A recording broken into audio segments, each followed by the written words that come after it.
Thank you for joining us. You've seen how stories from the past, from both books and comics, can inspire us with courage and creativity. Here on the Fulmo Talk Series, we carry that spirit forward into the world of ideas. The Fulmo Talk Series 2025 has been created to highlight the Fulmo platform. The Fulmo platform was initially created to address the student suicide crisis in India. It has since grown into a full-fledged games hub with happiness practices paired with games. These happiness practices are designed to cultivate resilience, optimism, and gratitude. This talk series has been developed in association with the Esperanto and ConLang Society of South India. Some of the sentences spoken in the introduction and conclusion are in Esperanto, but no knowledge of Esperanto is needed since we always translate all sentences into English. In fact, my knowledge of Esperanto is not very high, so I've often been reading from a script. Today, we are grateful to have you with us as we explore new perspectives together. Today's talk continues Fulmo's journey, full of insight and thought. So, let's begin.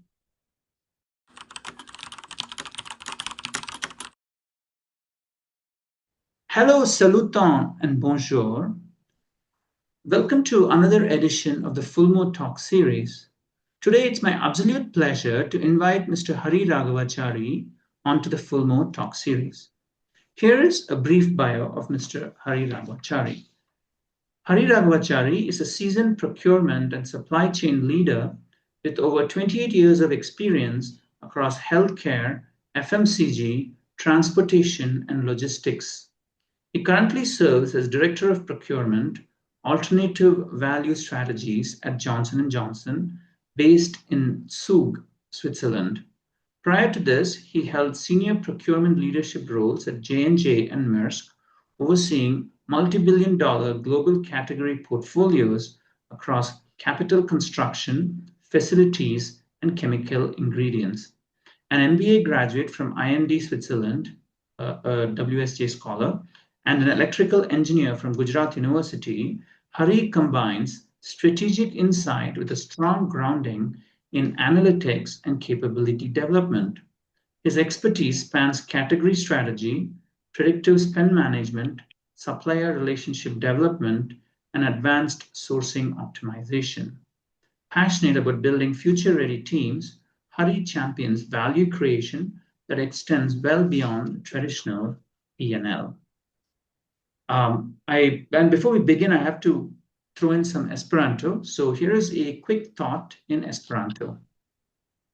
Ĉiu nova ideo estas ŝanco vidi la mondon aliamaniere. Every new idea is a chance to see the world differently. And so with that introduction out of the way, I'd like to invite Mr. Hari Raghavachari to take the stage.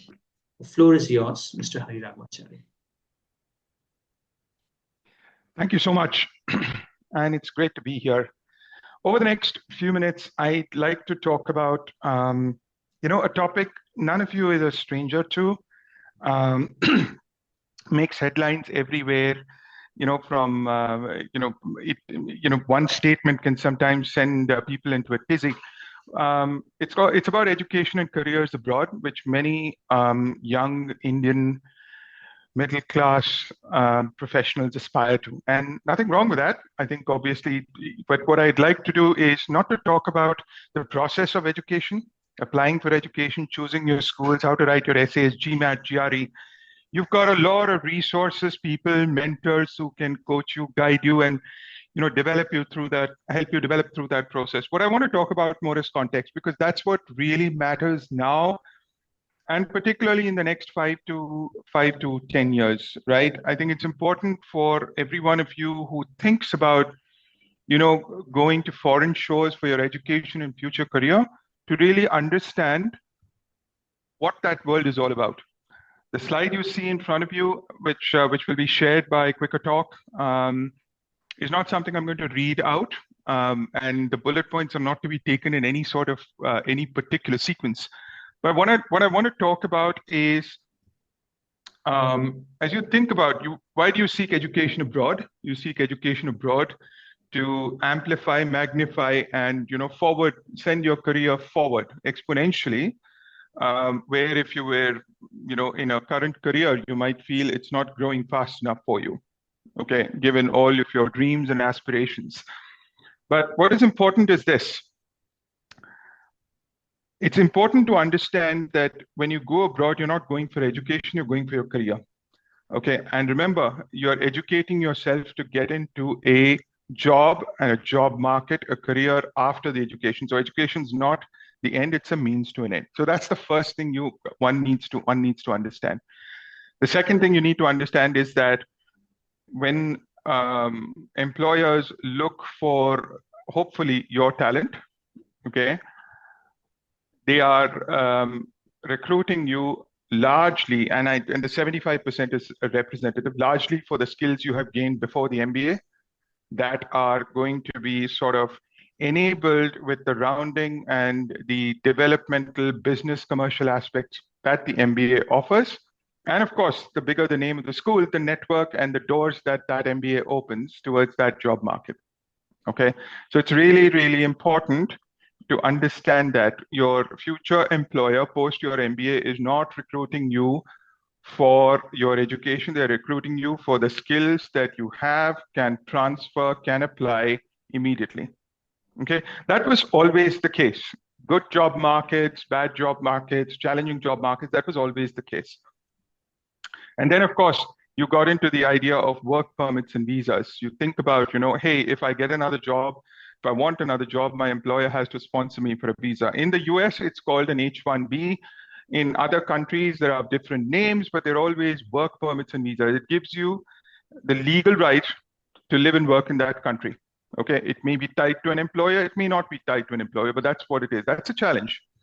The one thing you've got to remember around work permits and visas is that, while the H-1B makes news for its quota of what used to be 100 or 100 to nearly 200,000, they reduced it to 65, then 85. Those quotas exist everywhere. They just are not published, like the US publishes them. Okay, so certain countries where the job market is small and they have to protect their own kind, the quotas for foreign workers, particularly in Europe, they're called non-EU workers, non-UK, non-EU workers. That's going to be a smaller quota. So you're competing with local talent. You must always remember that.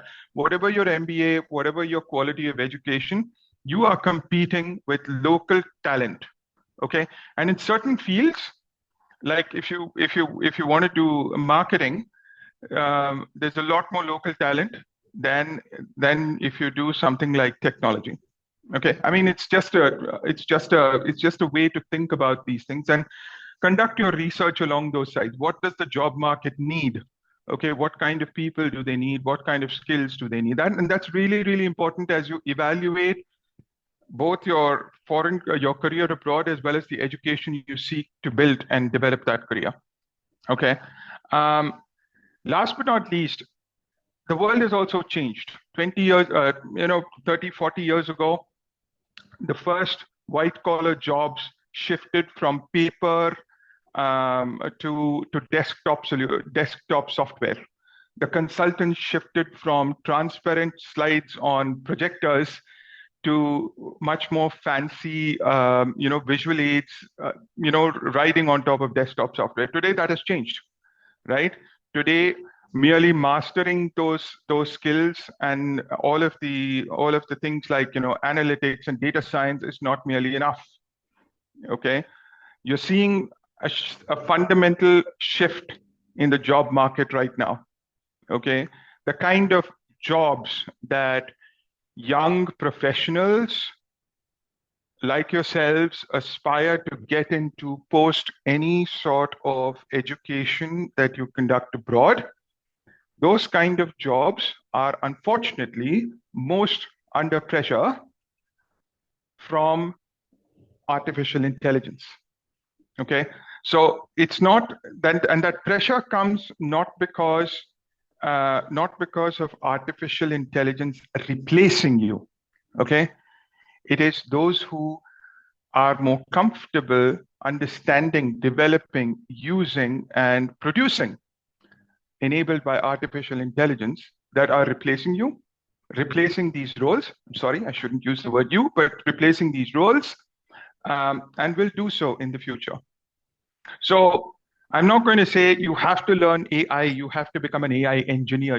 Not everyone needs to become an AI engineer. That's not what I'm trying to say. What I am trying to say is you've got to, the kind of roles, most MBAs take on white collar roles. You would not find an MBA from Wharton becoming a carpenter. It's going to be pretty rare. Most MBAs from Wharton's, Harvard's, or California, Berkeley, Stanford, wherever, they want to become bankers, consultants, tech titans, or any other white collar role that tends to dominate most corporate hires of people like you, people like these. So, but you're also entering those jobs at an age and a time where merely having the commercial, operational, and desktop technological user skills are not going to be enough. Okay, so you've got to think about what you need to do, what kind of skills these jobs learn, not for now, but for the next 7 to 10 years. And what I'm trying to say is try and acquire those skills before you go abroad and do your education. The reason is not just because you don't know what your education will teach you. I mean, doing an MBA in Harvard, Wharton, INSEAD, IMD even, is not going to turn you into an AI engineer, okay, or an AI generalist, or an AI sort of what we call comfortable user of AI, okay? But you've got to learn that before you go for this education. That's an important piece that you need to really, really understand. And the reason for that is very simple. AI has also made productivity, the definition and the expectation of productivity has really evolved with the expectation that you know AI. No company has the time to train you, to develop you, to sort of intern you and onboard you and sort of bed you into the job and career that you're seeking. Companies want people who take minimal time, if any. They want plug and play, okay? You'll hear that term a lot. It's a very highly abused, overused corporate term called plug and play, right? You'll be expected to be somewhere close to that, okay? Many industries like banking, consulting, technology, product development, healthcare, life sciences, the kind of jobs that master's degree holders or degree holders, whether they could be masters or bachelors, those are the kind of jobs masters, graduates, professional services of any kind, they expect to get into those roles. And the early career roles that were offered to these people in that time, they are going to be fewer in number. Okay, not only are they going to be fewer in number, but they are going to come with the expectation that those who actually get those roles are able to comfortably use the tools and technologies, the enablements, the scientifics of all of those technologies that are available. I'm not saying developers, but users, comfortable, proficient users of these technologies are going to be most valued. So it's an interesting one. You read in Wall Street Journal or any sort of recent publication. I mean, you have access to so many things today. You hear Amazon 2 days ago announced 30,000 people will be let go. Okay, Microsoft announced it, Facebook announced it. Our own Indian tech giants announced it, and many other companies announced it. Okay, there's plenty of reasons, and you can read those articles to get what you want. But there's one little insight, okay, one little nugget that I read that I want to share with you. In one of those articles, a person affected by these cuts, a gentleman 40 years old, anonymous. They just said he's a man, he's 40 years old, and he simply says, technology has passed my skills by. right? Do you really want that to happen to you? Okay. You won't have the time to react to technology. Okay. 99% of the world's population would react to technology. Okay. But if you work towards predictively building the skills that will help you in a career anywhere in the world, you've got to do it before you spend your money, a large portion of your money, your hard-earned money and savings on an education that's going to cost you anywhere from $40,000 to $200,000. Okay, that's what you need to. And that's why I want to take it to the last bullet. Think carefully. What skills do you need? What skills do you really, really, really need? You want to be a lawyer? Great. Okay. But what are lawyers expected to do today? What are lawyers expected to do tomorrow? Okay. What sort of problems will lawyers be dealing with tomorrow? Okay. Today we are just dealing with contracts. Okay. Lawyers deal with a lot of contracts. Lawyers deal with litigation. Lawyers deal with different form of disputes. Lawyers deal with mergers and acquisitions. Lawyers are everywhere. Legals are everywhere. And it's just an example. But think about it this way. How will all of these be resolved, enabled tomorrow? What are the tools, skills, technologies, and proficient user level competencies that you need to acquire for your lawyering skills, or maybe take another profession, your MBA and finance skills to be relevant for the next 15 to 20 years? And if you're thinking about education purely to get a job after, that's probably the wrong way to approach it. But if you're thinking about your skills today and potentially the education, okay, to keep you relevant for the next 15 to 20 years, this is the time to start thinking about it. Okay. And that's basically what I wanted to share with you. And hopefully this is helpful for you. And hopefully, and while I'm not sharing too many links to X, Y, or Z, I want to repeat, you have all of the resources to help you think about the right college, the right exam, the right sort of course, the right program, and even the right career after. Okay, but do think about context. Where is that career you seek taking you? And are you really prepared before you throw down that significant sum of your own capital towards that education? Okay, be predictive about it. Don't react to the market beyond you. All right. So I'm closing this now. That's all I needed to say. Thank you for your attention. Thank you for listening, and look forward to speaking to you again. Thank you, Hari. Thank you so much for sharing those fascinating insights. I'm supposed to share something in Esperanto every time. So here is another sentence in Esperanto.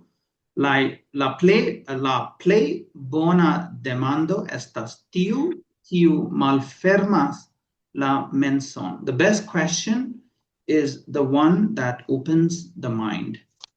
And so with that, I'd like to thank Mr. Hari Raghavachari for generously sharing his time with us. Thank you all for watching, and see you all again in the next edition of the Fulmo Talk Series. Gratulon, kai saluton.